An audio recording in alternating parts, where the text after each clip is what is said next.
Dobrý den, v krátké prezentaci si budeme demonstrovat nové možnosti práce s hesly a jak vstoupit do intranetu Fakulty mezinárodních vztahů. Od března 2012 se nabízí na Vysoké škole ekonomické možnost sjednocení hesel do různých systémů. Je možné sjednotit hesla do ISISu, kde se heslo prvotně zadává a mění, do Active Directory, nově vzniklé, která umožňuje racionální přihlašování se do intranetu a týmových webů.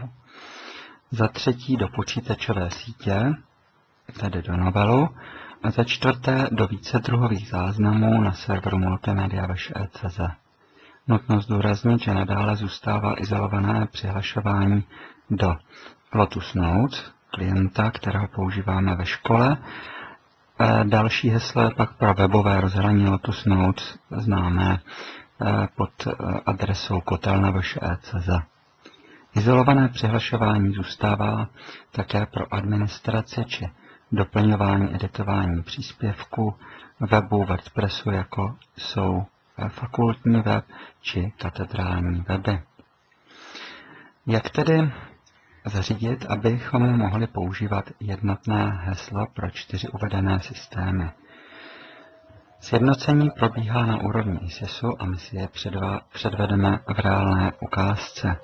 Můžeme vyjít například z domovské stránky školy a klepnout do odkazu výuka v závorce ISIS, či přímo zapsat adresu isis.cz. Přihlásíme se do osobní administrativy.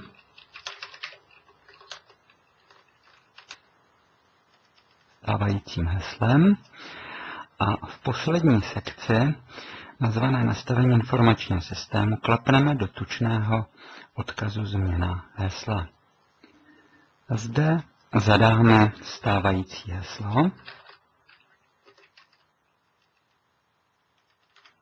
a dvakrát nové heslo.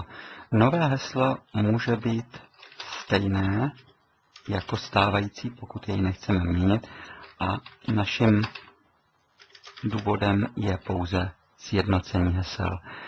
Nezaškrtneme pole potlačit synchronizaci, protože tím bychom zamezili současnému naplnění hesla v Active Directory a v novelu.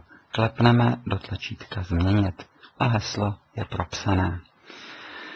Nyní se můžeme přihlásit do intranetu fakulty, například tím, že zapíšeme adresu fmv.cz a z webové stránky fakulty klepneme do odkazu v horním řádku intranet.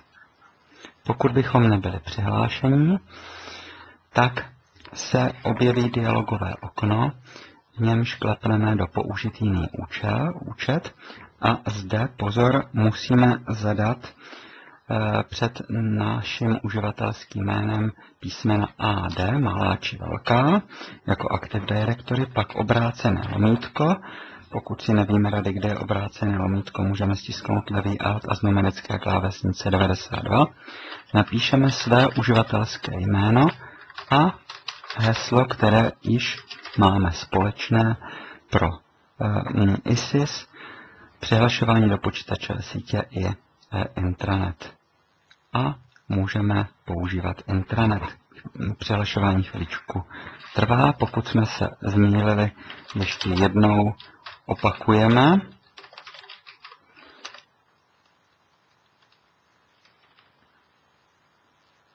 A jsme přihlášeni do intranetu, kde po levé straně v panelu Snadné spuštění vidíme nám dostupné části, které se mohou podle jednotlivých uživatelů lišit.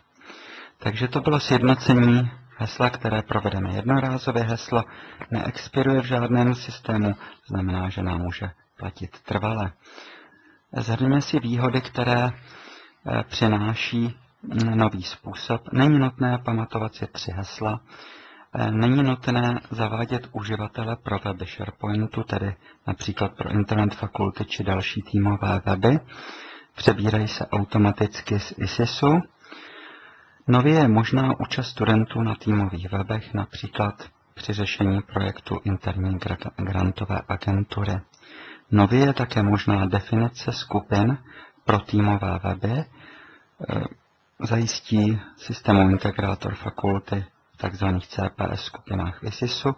Můžeme takto nachystat web pro studenty vybraného předmětu či předmětů, například studentů manažerských informatik, či studenty daného oboru, či doktorandy daného oboru a podobně.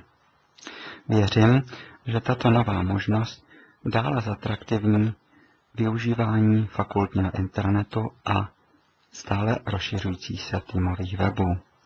Ještě si dovolím upozornit, že tato prezentace byla vytvořena v Office 365 s využitím aplikace Link, která je velmi vhodným prostředkem pro distanční a kombinovanou formu výuky.